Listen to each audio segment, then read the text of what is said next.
शांति। 23 दिसंबर 2023 के आज के मुरली के महावाक्य हैं। आज ज्ञान सागर ज्ञानदाता गीता के भगवान ब्रह्मा मुख के द्वारा हम शिववंशी ब्रह्मा मुख वंशावली ब्राह्मण बच्चों से मुरली क्लास में कहते, मीठे बच्चे अपना सरनेम सदा याद रखो। तुम हो गॉडली चिल्ड्रन, तुम्हारा ईश्वरीय कुल है, तुम देवताओं से भी ऊंच हो, तुम्हारे मैनर्स बड़े रॉयल चाहिए। प्रश्न है, बाप ने बच्चों को आप समान प्यार का सागर बनाया है, उसकी निशानी क्या है?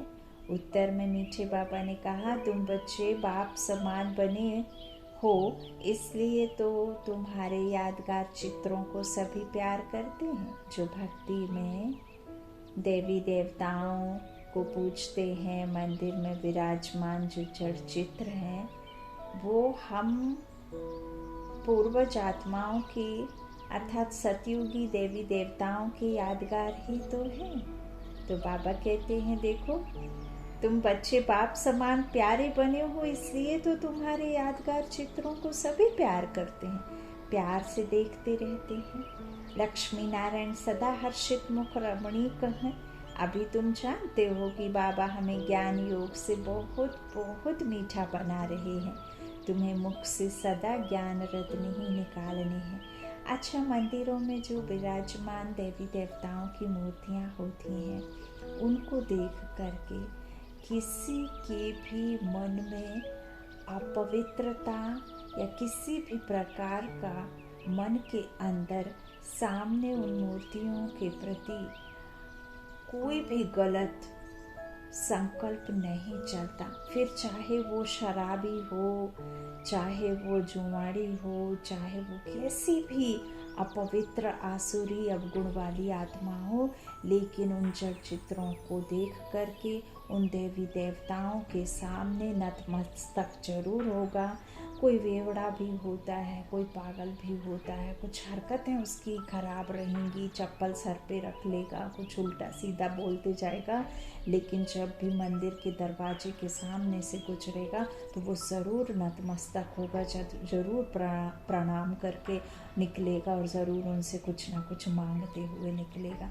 तो बाबा कहते हैं, देखो कितना तुमको मीठा बनाया है ना, और मीठा बना रहे हैं ज्ञान योग से। तुम्हें मुख से सदा ज्ञान रत्न ही निकालने हैं। गीत है, तू प्यार का सागर है। ओम शांति। यह किसकी महिमा में गाते हैं कि तू प्यार का सागर है?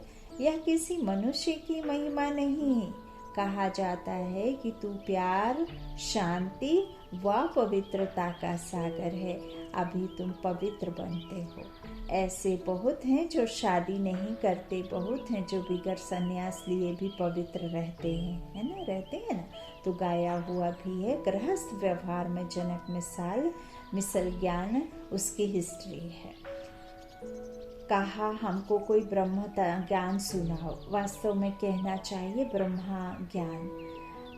परम पिता परमात्मा ब्रह्मा द्वारा आकर ज्ञान देते हैं ब्रह्मा कुमार कुमारियों को। तुम जानते हो कि इस समय हमारा सरनेम है ब्रह्मा कुमार कुमारी। हम हैं गॉडली चिल्ड्रन। ऐसे तो सब कहते हैं हम ईश्वर की संतान हैं, तो जरूर भाई भाई ठहरे तो फिर अपने को बाप कह ना सके, फादरहुड नहीं, फिर तो ब्रदरहुड कहा जाए। एक तो तुम ब्रह्मा कुमार कुमारी कहलाते हो, दूसरा जिसके कुमार कुमारियां हो उनको बाबा मम्मा कहते हो। बच्चे जानते हैं हम शिव बाबा के पौत्रे पौत्रियां ब्रह्मा कुमार कुमारियां हैं। भारत में अनेक शास्त्र वेद पुराण आदि तो सब पढ़ते हैं। सर्वशास्त्रमयी शिरोमणि श्रीमद् भगवत गीता है। गीता से सतयुग स्थापन होता है। गीता का ज्ञान दिया ज्ञान सागर परमात्मा ने। यह सब ज्ञान नदियाँ ज्ञान सागर से निकलती हैं। पानी की गंगा से थोड़े ही ज्ञान मिलता है। पानी की गंगा से ज्ञान मिलेगा? आप स्नान करोगे तो आपकी आत्मा धुल जाएगी? हाँ, नहीं ना। तन की मैल भल धुल सकती, लेकिन मन की मैल को धोने के लिए तो जब तक पवित्रता, ज्ञान का सागर, शांति का सागर ना आए, तब तक हमें ना तो बुद्धि को मैली से शुद्ध बनाने का रास्ता मिल सकता और ना ही हमें उस भगवान का रास्ता मिल सकता, ना शांति धाम का, ना सुख धाम का, और ना ही इस दुनिया के ड्रामा का। तो बाबा कहते इस तरह से यह सब ज्ञान नदियाँ ज्ञान सागर से निकलती है ना। तो पानी की गंगा से थोड़े ही ज्ञान मिलता है जो पावन बनेंगे। सदगति अर्थात पावन बनना, पावन दुनिया में जाना, यह तो है ही तमो प्रधान पतित दुनिया। अगर पावन बने तो कहाँ रहें, वापस तो जा ना सकें, कायदा नहीं है, सबको पुनर्जन्म ले तमो प्रधान बनना ही है। बाबा कहते हैं आना जाना तो जरूर है ना, कर्म करना जरूर है शरीर ले करके। अच्छा, कोविड में ही देखो कैसे एक घर में रह करके कितना आलस आता था, कैसा लगता था मानो कहाँ चले जाए, है ना। क्योंकि जिनको कर्म करने की आदत है ना, वो रह ही नहीं सकते घर में, है ना। तो बाबा भी देखो कर्म से नहीं छूटा, आया ना, बंधन में बंधा है, ड्रामा के बंधन में, भल दूसरे तन में लेकर आकर कर्म किया, लेकिन किया ना, भला शरीर ही है, फिर भी आना पड़ा। तो फिर हम आत्माएं भला कैसे बिना शरीर के रह सकती, जब परमात्मा खुद को अवतरण लेकर आना पड़ता है ड्रामा में। तो यही बाबा कहते कि मोक्ष किसी को मिल ना सके, है ना। जब भगवान को मोक्ष नहीं मिला तो हम आत्माओं को कैसे मिले। तो बाबा कहते हैं इस तरह से अब सदगति अर्थात पावन बनना, यह तो है ही तमो प्रधान पतित दुनिया। अगर पावन बने तो कहाँ रहे, वापस को जा ना सके, कायदा नहीं है, सबको पुनर्जन्म ले तमो प्रधान बनना ही है, सतो से तमो में आना ही है। बाप है ज्ञान का सागर। तुम प्रैक्टिकल रूप से सुन रहे हो, यह कोई कॉपी कर ना सके। भले ऐसे बहुत हैं जो कहते हैं हम भी वही ज्ञान देते हैं, परंतु नहीं, यहाँ जिसको भी ज्ञान मिलता है वह ब्रह्मा कुमार कुमारियाँ कहलाते हैं, और कोई ऐसी संस्था नहीं जहाँ ब्रह्मा कुमार कुमारी कहलाएं। भल ड्रेस भी यह पहने, परंतु यह कैसे कहें कि हम ब्रह्मा के बच्चे हैं, इनको मैंने नाम दिया है ब्रह्मा, इनको बैठ समझाते हैं। बाबा ने नाम दिया ना ब्रह्मा, तो बाबा कहते हैं तुमको भी कहते हैं तुम ब्रह्मा कुमार कुमारियाँ हो, अपने जन्मों को नहीं जानते। मैं जानता हूँ तुम संगम युग पर पैर और चोटी हैं, संगम युग पर पैर और चोटी हैं। इससे पुरानी दुनिया बदल नई बनती है। सतयुग त्रेता द्वापर कलयुग, सृष्टि वृद्धि को पाती रहती है। अब अंत है, दुनिया बदल नई बनती है, बनी है। बाप आकर त्रिकालदर्शी बनाते हैं, वह है प्यार का सागर, तो जरूर ऐसा प्यारा बनाएगा। लक्ष्मी नारायण में देखो कितना आकर्षण है। जितना लक्ष्मी नारायण का रमणीक हर्षित मुख को चित्र देखेंगे उतना राम सीता का नहीं। लक्ष्मी नारायण को देखने में ही खुशी आ जाती है, राधे कृष्ण के मंदिर में जाने से इतनी खुशी नहीं होगी। लक्ष्मी नारायण को तो राज्य भाग्य है। अब दुनिया तो इन बातों को जानती नहीं। तुम जानते हो बाबा हमको बहुत मीठा बनाते हैं। लक्ष्मी नारायण को ज्ञान का सागर नहीं कहेंगे, वह इस ज्ञान युग से ऐसे बने। अब तुम भी बनते हो। मनुष्य चाहते हैं कि पुरानी जो दुनिया है ना, मनुष्य क्या चाहते हैं, मनुष्य चाहते हैं कि दुनिया एक हो जाए, एक राज्य हो। याद दिलाते हैं कि कभी एक राज्य जरूर था, परंतु ऐसे नहीं सब मिलकर एक हो जाएंगे, नहीं, वहाँ तो बहुत थोड़े मनुष्य थे। तुम समझते हो हम ईश्वरीय संतान हैं, कहते हैं ईश्वर हाजिर हजूर है, परंतु हाजिर नाजिर आत्मा को कहेंगे। आत्मा सर्वव्यापी है, सब में आत्मा है, ऐसे नहीं सब में परमात्मा है। आत्मा सब में है, परमात्मा नहीं। तो कसम उठाने की क्या बात है, अगर हमारे में परमात्मा है तो कसम किसकी उठाते हैं। हाँ, ऐसे क्यों कहते हैं ना, बाबा कहते हम अगर उल्टा कार्य करेंगे तो परमात्मा सजा देंगे। अगर परमात्मा सब में है तो कसम आदि की बात ही नहीं है। आपसे कोई विकर्म हो ही नहीं सकता यदि आत्मा सो परमात्मा है। लेकिन पाप तो करते ही रहे। पहले ऋषि मुनि डराते थे कि तुम पाप करोगे तो सांप बिच्छू बनोगे, बंदर योनि में जाओगे, है ना, खून की नदी में तुमको मरने के बाद डाला जाएगा। परमात्मा कहते हैं उन राज ऋषियों को ये पता रहता था, पवित्र आत्माओं को, योगियों को, कि आने वाले समय में, आने वाले कलयुग में ऐसे मनुष्य आत्माओं के पाप बढ़ेंगे कि जिससे ये दुनिया बिल्कुल हाहाकार में बदल जाएगी। लेकिन वो डराते थे। एक्चुअल में ऐसा नहीं होता है कि मनुष्य दूसरी योनि में जन्म ले या सांप बिच्छू बने। मनुष्य की योनि में ही आते हैं, लेकिन उनके पापों की सजा उनको बीमारी के द्वारा, रिश्तों में अनबन, ना जाने कितने तरीके से आत्मा को ये सब भोगनी पड़ती है जो भी कर्म किए होते हैं उसके। लेकिन आत्मा सो परमात्मा हो नहीं सकती। आत्मा और परमात्मा साथ में होता तो वो पाप दुनिया में होता ही नहीं, क्योंकि वो सर्वशक्तिमान पाप करने से रोकता। लेकिन दुनिया वालों ने भी देखा और ऋषि मुनियों की बात पर उन्होंने मतलब गौर ही नहीं किया। जब पाप किया तो किसी ने रोका नहीं, तो उनने पाप बढ़ते गए, करते गए और अब तो इतना बेकार हो गया है जिसका आप लेखन में शब्दों में बयां कर नहीं सकते। बाबा कहते हैं इस तरह से यह अगर परमात्मा सब में है तो कसम आदि की बात नहीं है। अब तुम साकार में हो। जैसे आत्मा इन आँखों से देखी नहीं जाती तो परमात्मा को कैसे देखेंगे? फील करते हैं हमारे में आत्मा है। कहेंगे परमात्मा का साक्षात्कार हो, लेकिन जब आत्मा को ही नहीं देख सकते तो परमात्मा को कैसे देख सकेंगे?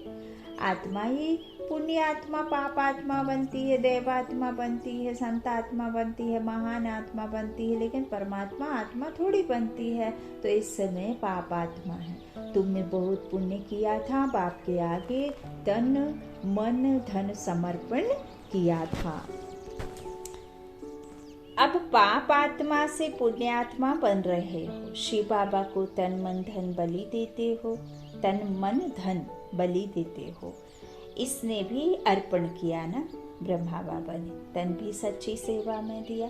माताओं के आगे अर्पण कर उन्हें ट्रस्टी बना दिया। माताओं को आगे बढ़ाना है, माताओं ने ही आकर शरण ली तो उनकी संभाल कैसे हो? माताओं पर बलि चढ़ना पड़े। बाप कहते हैं वंदे मातरम, हाजिर नाजिर का भी राज समझाया है। आत्मा पुकारती है ओ गॉड फादर। किस फादर को बुलाते हैं? समझते नहीं। तुम लक्ष्मी नारायण बनते हो। मनुष्य कितना प्यार करते हैं। हर होलीनेस और हिज होलीनेस उनको कहा जाता है। अब तुम कहेंगे हम ईश्वरीय कुल के हैं, पहले आसुरी कुल के थे। ब्राह्मणों का तो सरनेम ही है ईश्वरीय संतान। बापू गांधी भी चाहते थे कि राम राज्य हो, नए भारत में नया राज्य हो, वर्ल्ड ऑलमाइटी अथॉरिटी गवर्नमेंट हो, जो कि बेहद का बाप ही बना सकते हैं। बाप कहते हैं मैं वर्ल्ड ऑलमाइटी अथॉरिटी हूँ, उच्च ते उच्च निराकार हूँ। ब्रह्मा विष्णु शंकर तो हमारी रचना है। भारत शिवालय संपूर्ण निर्विकारी था। शिव के द्वारा स्थापित एक राज्य, संपूर्ण निर्विकारी दुनिया अब संपूर्ण विकारी है। रावण ने इस विकारी दुनिया को स्थापन किया, राम ने निर्विकारी दुनिया को स्थापन किया, जो अभी वापस फिर से कर रहे। अब तो नहीं जानते, बाबा कहते यह भी नहीं जानते कि संपूर्ण निर्विकारी वहाँ होते हैं। कहाँ होते हैं? सतयुग में। तो बाबा कहते संपूर्ण निर्विकारी यहाँ होते हैं। चाहते हैं वन वर्ल्ड हो, वन ऑलमाइटी अथॉरिटी राज्य हो। सो तो परमात्मा one world almighty authority deity Lakshmi Narayan का राज्य स्थापन कर रहे हैं। देवी देवता धर्म, डीटी धर्म अर्थात देवी देवता, और सबका विनाश सामने खड़ा है। सारा सब कुछ एक करने के लिए अनेक को खत्म होगा, तब तो फिर एक बनेगा ना। तो इसी तरह से बाबा कहते हैं कि बाकी सब का विनाश सामने खड़ा है। इतना नशा रहना चाहिए, यहाँ से घर जाते हैं तो मूर्छित हो जाते हैं। संजीवनी बूटी की कहानी है ना, लेकिन यह तो ज्ञान की बूटी है, मन मना भव की। देह अभिमान में आने से माया का थप्पड़ लगता है, देही अभिमानी बनने से थप्पड़ नहीं लगेगा। हम शिव बाबा से वर्षा लेते हैं, ब्रह्मा का यह अंतिम जन्म है, वह भी वर्षा लेते हैं। डीटी world sovereignty is your god fatherly birthright. तुम बच्चों में देवी मैनर्स होने चाहिए, तुम ब्राह्मण देवताओं से भी ऊंच हो, तुमको बहुत मीठा बोलना चाहिए। भाषण आदि में तो बोलना पड़ता है, बाकी व्यर्थ बातों में नहीं जाना चाहिए। कोई बात करे भी तो मना करो कि हमें ना ही किसी की सुनना और ना ही किसी को सुनाना।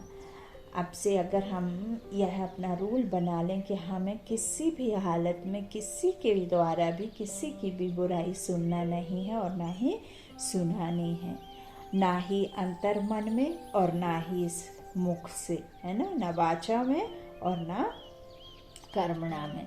तो बाबा कहते इस तरह से बहुत मीठा बनना है, व्यर्थ बातों से दूर रहना है। मुख से सदैव व्रत निकालो, भले यहाँ आंखें हैं लेकिन स्वर्ग और मूल वतन को देखो। ज्ञान का नेत्र आत्मा को प्राप्त होता है, आत्मा ऑर्गन्स द्वारा पढ़ती है। तुमको ज्ञान का तीसरा नेत्र मिला है, जिसे ही बाबा ने समझ का नाम दिया है। तो जैसे अक्ल की दाढ़ निकलती है, बाप वर्षा ब्राह्मणों को देगा, शूद्रों को थोड़े ही देगा। तीसरा नेत्र आत्मा को मिलता है। इस नेत्र बिना राइट रॉन्ग को समझ नहीं सकते। रावण रॉन्ग रास्ते पर ही चलाएगा, बाबा राइट रास्ते पर चलाते हैं। हमेशा एक दूसरे के गुण उठाना चाहिए, गुण के बदले अवगुण नहीं उठाना चाहिए। देखो डॉक्टर निर्मला आती हैं, उनका स्वभाव बहुत मीठा है, शांत चित्त। थोड़ा बोलना उनसे सीखना चाहिए। बड़ी सयानी और मीठी बच्ची है, शांत में भी बैठने की रॉयल्टी चाहिए। ऐसे नहीं कुछ समय याद किया फिर सारा दिन खलास, यह भी अभ्यास करना है। बाप को याद करने से ताकत आती है, तो बाप भी खुश होता है। ऐसी अवस्था वाला जिसको भी देखेगा तो छठ उनको भी अशरीरी बना देगा। अशरीरी बन जाते हैं, शांत हो जाते हैं। सिर्फ शांति में बैठना कोई सुख नहीं है, वह है अल्पकाल का सुख। शांत हो बैठ जाएगा तो फिर कर्म कैसे करेगा? योग से भी कर्म विनाश होंगे। सच्ची सुख शांति तो यहाँ हो ना सके, यहाँ हर चीज अल्पकाल की है। अच्छा मीठी मीठी सी कीलत बच्चों प्रति माता पिता बाप दादा का याद प्यार और गुड मॉर्निंग। रूहानी बाप की रूहानी बच्चों को नमस्ते। हम रूहानी बच्चों की रूहानी माता पिता बाप दादा को याद प्यार और गुड मॉर्निंग। रात्रि क्लास 9/4/68 की रात्रि क्लास है। आजकल बहुत करके यही कॉन्फ्रेंस करते रहते हैं कि विश्व में शांति कैसे हो। उन्हों को बताना चाहिए, देखो सतयुग में एक ही धर्म, एक ही राज्य, अद्वैत धर्म था। जब एक होगा हर चीज तो फिर लड़ाई आदि की बात ही नहीं। उसने कहा मेरा ऊंचा, उसने कहा मेरा ऊंचा, उसने कहा मेरी जाति बड़ी, उसने कहा मेरा धर्म बड़ा, उसने कहा मेरा रिलीजन ऐसा, उसने कहा मेरा तो इसमें लड़ाइयाँ होती हैं जहाँ ये सब है ही नहीं। यथा राजा यथा रानी, हाँ यथा प्रजा, तो फिर वहाँ कैसे द्वैत की बात होगी? तो ये अद्वैत धर्म था, दूसरा कोई धर्म ही नहीं जो ताली बजे। हाँ था ही राम राज्य, तभी विश्व में शांति थी। तुम चाहते हो विश्व में शांति हो, वह तो सतयुग में थी। पीछे अनेक धर्म होने से अशांति हुई है, परंतु जब तक कोई समझे तब तक माथा मारना पड़ता है। आगे चलकर अखबारों में भी पड़ेगा, फिर इन सन्यासियों आदि के भी कान खुलेंगे। देखो अभी ये मुरलियाँ तो बहुत पुरानी हैं, अभी आप देखते ही हैं कैसे संत आत्माएं ब्रह्मा कुमारी इसका, माउंट आबू का न्यूज़पेपर में कितना बाबा के बारे में, कितना उन देव आत्माओं के बारे में कितना कुछ कहते हैं मीडिया पे, है ना, यूट्यूब चैनल पे, रील्स में आजकल कितना। तो ये देखिए बाबा ने कब लिखा और अब देखो जाके सच भी तो देख रहे हैं, हम इन आँखों से सब साकार में ही देख रहे हैं ना। तो बाबा कहते हैं कि सन्यासियों आदि के भी कान खुलेंगे, यह तो तुम बच्चों की खातरी है कि हमारी राजधानी स्थापन हो रही है, यही नशा है। म्यूजियम का भवका देख बहुत आएंगे, अंदर आकर वंडर खाएंगे, नए नए चित्रों पर नई नई समझाने सुनेंगे। यह तो बच्चों को मालूम है, योग है मुक्ति, जीवन मुक्ति के लिए, सो तो मनुष्य मात्र कोई सिखला न सके। यह भी लिखना है, सिवाय परम पिता परमात्मा के कोई भी मुक्ति जीवन मुक्ति के लिए योग सिखला नहीं सकते। सर्व का सदगति दाता है ही एक। यह क्लियर लिख देना चाहिए, जो भल मनुष्य पढ़े। सन्यासी लोग क्या सिखाते होंगे, योग योग तो करते रहते हैं, कहते हैं। वास्तव में योग को कोई भी सिखला नहीं सकते। योग किससे लगाना है, क्यों लगाना है? योग माना होता क्या है? क्या विचारों को, विकल्पों को जीरो करना, शांत हो जाना। शांत तो तभी होंगे जब ये आत्मा इस शरीर से निकलेगी, है ना, तभी होगी ना। ऐसे शरीर में रह करके तो बिस्तर पे पड़े रह करके भी कितने भी सिवियर, कितना भी क्रिटिकल सिचुएशन आपकी हेल्थ की हो, तो भी खाट पे पड़े पड़े जो मन में संकल्प आते हैं अच्छे या बुरे, वह भी तो एक कर्म ही है। तो कर्म लेस कोई हो नहीं सकता जब तक आत्मा शरीर को नहीं छोड़ देती। तो ये योग बाबा कहते हैं कि कहते हैं योग योग करते, लेकिन क्या है योग वास्तव में? योग कोई भी सिखला नहीं सकते। महिमा है ही एक की विश्व में शांति स्थापन करना व मुक्ति जीवन मुक्ति देना बाप का ही काम है। ऐसे विचार सागर मंथन कर पॉइंट समझानी है। ऐसा लिखना चाहिए जो मनुष्य को बात ठीक जच जाए। इस दुनिया को तो बदलना ही है, यह है मृत्यु लोक। नई दुनिया को कहा जाता है अमरलोक, अमरलोक और मृत्युलोक। तो अमरलोक में मनुष्य कैसे अमर रहते हैं, यह भी वंडर है ना। वहाँ आयु भी बड़ी रहती है और समय पर आप ही शरीर बदली कर देते हैं, जैसे कपड़ा चेंज किया जाता है। हद में भी हम रोज एक ही कपड़ा नहीं पहनते ना। तो यह सभी समझाने की, समझने की बातें हैं। अच्छा, मीठे मीठे रूहानी बच्चों को रूहानी बाप व दादा का याद प्यार और गुड नाइट और नमस्ते। धारणा के लिए मुख्य सार। पहला, बाबा ने कहा अपना स्वभाव बहुत मीठा शांत चित्त बनाना है, बहुत कम और रॉयल्टी से बात करनी है। दूसरा, तन मन धन से ब्रह्मा बाप समान ट्रस्टी होकर रहना है। इस्तेमाल करो लेकिन ट्रस्ट करके मन बुद्धि से समर्पित कर दो। वरदान है ज्ञान और योग की शक्ति से हर परिस्थिति को सेकंड में पास करने वाले महावीर भव। महावीर अर्थात सदा लाइट और माइट हाउस। ज्ञान है लाइट और योग है माइट। ज्ञान है लाइट। ज्ञान से हम क्या करते हैं, ड्रामा को समझते हैं और फिर हर एक बात हमें क्या लगती है, हर एक सीन, हर एक बात छोटी। और योग परमात्मा से लगन लगाने से, परमात्मा की याद में रहने से हमें क्या मिलती है, शक्ति। जो इन दोनों शक्तियों से संपन्न है वो हर परिस्थिति को सेकंड में पास कर लेते हैं। अगर समय पर पास ना होने के संस्कार पड़ जाते हैं तो फाइनल में भी वह संस्कार फुल पास होने नहीं देते। जो समय पर फुल पास होता है उसको कहते हैं पास विद ऑनर। धर्मराज भी उसको ऑनर देता है।